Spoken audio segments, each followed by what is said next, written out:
Вие знаете дека таков голем бран на мигранти, на мигрантска криза нема веќе ниту во Република Македонија, ниту во регионот, меѓутоа за сметка на тоа се зголема бројот на илегалната миграција.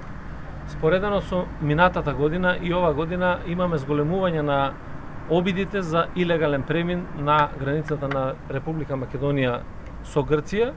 Меѓутоа се појави и еден случај на обратен правец на миграција, односно преминување од Србија према Македонија, пред се државјани на Иран, заради тоа што Србија во тој момент дозволи визна либерализација за државјаните на Иран да можат да доаѓаат во Србија и после легалното доаѓање во Србија тие преминуваат или се обидуваат да преминуваат на територијата на Република Македонија. Меѓутоа, благодарение на контактите, комуникациите кои што ги имаме, таа визна либерализација е укината и таму веќе се стопирани таквите илегални преминувања.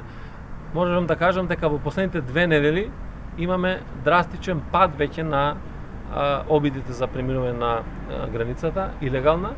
Знаете дека македонската полиција работи заедно со полициски службеници од другите партнерски држави кои што работат на обезбедувањето на македонско-грчката граница и имаме успешни обиди на блокирање на таа илегална миграција, а воедно имаме формирано и посебни сили, посебни таскфорсови кои што ќе работат на спречување на илегалната миграција и трговија со луѓе.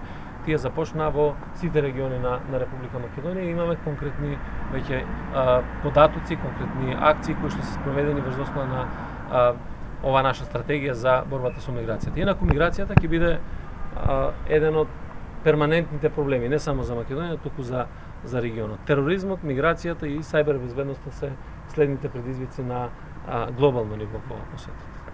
Благодарам.